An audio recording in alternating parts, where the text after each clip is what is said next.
Bom dia, meus amores! Sou a professora Angelita, trabalho na Escola Municipal Nelson Almeida com as turmas do segundo ano. Estamos aqui hoje para mais uma aulinha de língua portuguesa. Como vocês estão? Está todo mundo bem aí em casa? Não se esqueça, lavar sempre as mãos, passar álcool em gel, fazer a higienização direitinho das nossas mãozinhas. Se precisar sair de casa, usar máscara, né? E manter o isolamento social. Se cuidem muito bem, que logo nós estaremos juntinhos novamente, tá bom? Pegue os seguintes materiais para o início da nossa aula de hoje: lápis, caderno, borracha, 2 tirinhas de papel assim, ó, pode ser folha de ofício, pode ser papel de caderno, papel que dê para você escrever, 2 folhinhas de papel ofício ou qualquer outro tipo de papel que dê para escrever, a tesoura e a cola. Pegou tudinho aí? Então vamos lá. Escreva aí no caderninho de vocês. Segundo semestre, aula 32, data 30/7/2020, língua portuguesa. Vamos recordar um pouquinho da aula anterior? Olha só, nosso amiguinho que estava na caixa secreta ontem, que vocês me ajudaram a descobrir que ele era o personagem principal do nosso texto ontem. E aí eu forneci algumas diquinhas para vocês e vocês descobriram junto comigo que o nosso personagem principal era o coelho. Vocês lembram? E o título do texto, quem lembra? Tô ouvindo alguém dizer aí. Coelho maluco, professora. Isso mesmo. Muito bem. Eu vou precisar que vocês se lembrem mesmo da piada, pois hoje vamos fazer algumas atividades, algumas informações que nós vamos trazer na aula de hoje. Vai ser necessário a gente lembrar da piada de ontem, tá bom? Vamos pensar um pouquinho sobre o texto? Vamos observar um trechinho e pensar um pouco. No dia seguinte, o coelho olha bem no olho do dono e pergunta: tem cordas? Esse é o trechozinho que a gente vai trabalhar agora. Vamos pensar um pouco. O que significa olhar no olho do outro? Por que ele olhou no olho do dono da lavanderia? Você já ouviu alguém dizer assim: olha no meu olho e diga a verdade? A gente olha no olho para saber se a outra pessoa está falando a verdade. O coelho, ele queria muito saber se o dono da lavanderia tinha cordas para amarrar ele. Por isso ele perguntou, olhando nos olhos. Assim, o coelho pôde ter a certeza de que não havia corda. E aí ele poderia fazer aquela pergunta que irritava tanto o dono, né? Então, se você quiser saber se alguém está falando a verdade para você, olhe sempre no olho da pessoa, tá bom? Vamos pensar em uma outra situação do nosso texto que está aqui hoje, bem bonitinho no cartaz, tá bom? Podemos dizer que a situação narrada da piada aconteceu em um único dia ou ela aconteceu em vários dias? Como podemos saber disso, professora? Vamos pensar um pouco. Quem acha que foi um dia só? Levanta a mão.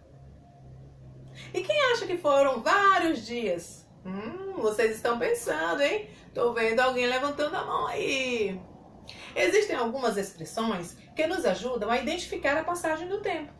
Vamos marcar no texto as expressões que indicam essa passagem do tempo? Vou retomar a leitura desse texto e à medida que a gente for encontrando palavras, expressões que marcam a passagem do tempo, eu vou assinalar com a cor vermelha, tá bom? Me ajude aí na leitura.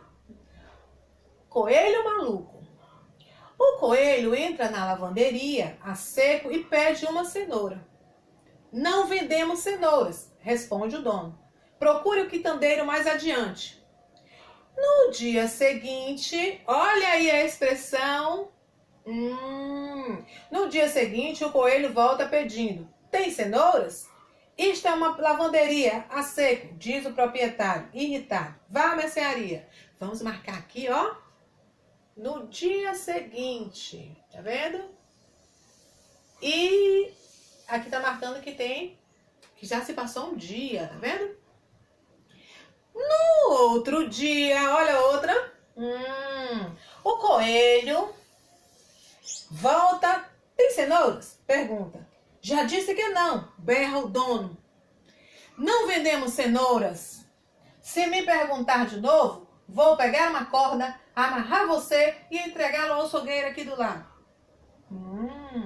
Aí aqui, no dia seguinte, outro dia, tá vendo? No dia seguinte, o coelho volta, olha bem no olho do dono e pergunta: tem cordas? Não, diz o dono, intrigado. Bem, então diz o coelho: tem cenouras? Vamos ver o seguinte. O texto aí, a gente viu aqui 1, 2, 3 expressões que marcam a passagem do tempo. No dia seguinte, no outro dia e no dia seguinte novamente. Agora, nós vamos contar. Sabemos que antes do dia seguinte tem o dia atual, né? Então, o coelho entra na lavanderia, que era o dia atual. Então, aqui é um dia, certo? Primeiro dia. Aqui foi o segundo dia. O terceiro dia, que vem até aqui. E aqui, o quarto dia, dizendo aí que se passaram 4 dias, né? No total, todos os dias ele ia lá e fazia a mesma pergunta. Olha aí, primeiro dia, que foi o dia atual, né? Que dá a piada. Aí depois, o do outro dia, o segundo dia, 2. No outro, o terceiro dia, 3. No outro, o quarto dia. Então, 1, 2, 3, 4.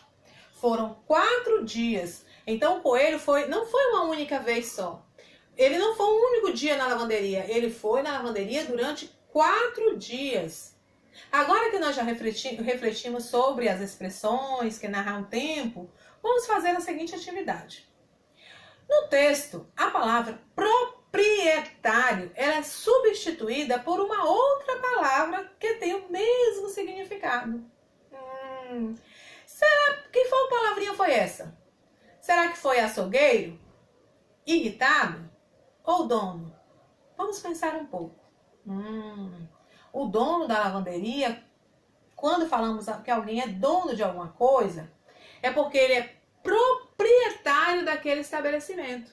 As palavras que elas têm o mesmo significado. Dono é sinônimo de proprietário. Elas significam a mesma coisa. Uma aparece no texto para substituir a outra. Que tal a gente continuar, então, encontrando sinônimos na piada? Vejam essas frases do texto. Vamos ver aqui a frase. Não, diz o dono, intrigado. Vamos pensar um pouco na palavra intrigado. E vamos realizar uma atividade. Vocês vão pegar aquelas 2 tirinhas de papel que a tia falou no início da aula. 2 tiras de papel. E vão escrever uma sílaba. Vão recortar ela, pegar a tesoura, cortar ela em quadradinhos, tá? Você vai pegar uma tesoura, cortar aqui, ó, em quadradinhos. E vai 4 quadradinhos primeiro, tá? E você vai escrever as sílabas que a tia tá colocando aí, tá? Depois você pega, corta outra em 5 quadradinhos, também, assim, desse tamanho. E escreve as outras sílabas que a tia falou aí, tá bom? Que a tia colocou aí no texto de vocês. E então, vamos lá? Muito bem. Copiaram? Eu fiz aqui, as minhas já estão aqui, ó, na minha mão. Vocês vão fazer as 2 palavrinhas, as sílabas, e depois vocês vão organizar na mesa de vocês aí as sílabas que você tem, tentando formar uma palavra que signifique, que tenha o mesmo significado da palavra intrigado. Vamos lá, primeiro com a primeira palavrinha, tá bom? Depois a gente vai pegar a segunda palavrinha e vai fazer a mesma coisa. Não misture, tá? Não misture. Eu fiz aqui de 2 cores diferentes para eu não misturar, tá bom? Vocês tentem aí fazer também de forma que não misture. Se você não tiver 2 cores diferentes, faça da mesma cor, mas as sílabas separadas, porque são 2 palavras diferentes. Vamos ver se você conseguiu? Vamos organizar juntos agora. Se você não conseguiu, não tem problema, tá bom? Vamos começar com essa palavrinha aqui. Primeiro a gente vai colocar com. Vamos colocar lá. Depois o fu. E depois o só. Olha, percebam que a letra S no meio de duas vogais, ela está no meio do U e do O, ela tem o som de Z, então a palavra vai ser confuso. Vamos ver a segunda palavra agora? Vamos lá. Primeiro a gente coloca o des, depois o com, depois o fi, o a e o dó. O a e depois por último o dó. Desconfiado. Desconfiado e confuso. A palavra intrigado, o dono ficou intrigado, é a mesma coisa de dizer ele ficou confuso, ele ficou desconfiado. Vamos substituir a frase para a gente ver como é que ela fica? Então, a primeira frase é: diz o dono intrigado. Não era essa a primeira, estava lá na piada. A gente vai mudar e vai dizer: não, diz o dono desconfiado. E a outra: não, diz o dono confuso. Observe que a palavra intrigado, desconfiado e confuso não mudaram o sentido da frase. Elas ficaram com o mesmo sentido, todas as três. Então, presta atenção. Agora a gente vai trabalhar só com essas duas palavrinhas aí. Desconfiado e intrigado. Perceberam que essas palavrinhas têm algo parecido, semelhante? Vamos ler devagarinho? Bota o dedinho aí e tenta ler. Desconfiado. Intrigado. Perceberam que elas duas terminam da mesma forma, com as mesmas letras? Isso significa que elas são palavras que rimam. Então, pegue seu caderno aí. Vamos rimar, então? A tia vai dar aí 5 palavrinhas do texto e vocês vão encontrar palavras que rimam. Escrevam aí no seu caderno de vocês. Cenoura, coelho, cenoura, lavanderia, açougueiro e amarrar. Respondam com muita atenção, fotografem e me enviem, como a gente faz de costume, tá bom? E aí, gostaram da aula de hoje? Vocês vão gostar ainda mais. Hoje nós vamos ter aula de educação física. Vamos movimentar esse corpinho? Muito bem. Providencie aí para a aula de educação física 2 folhas de papel. Pode ser de revista, de jornal, de caderno. 2 folhas vocês vão precisar para fazer todos os movimentos da nossa aula de hoje. E um espaçozinho na casa de vocês, na sala. Puxa um espaçozinho para vocês se movimentarem. Então, aproveitem aqueles espaçozinhos, façam todos os movimentos que as professoras indicarem para vocês fazerem. Relaxem bastante, participem com muita alegria. E depois que vocês participarem de toda essa aula, me contem lá no WhatsApp para mim. Eu tô curiosa para saber se vocês vão gostar. Digam lá, professora, eu gostei. Não se esqueçam de entrar lá no WhatsApp e dizer presente, assim que assistir a aula, tá? Pra tia colocar lá na fichinha, tá bom? Um bom dia para vocês, uma boa aula e sejam muito felizes, hein?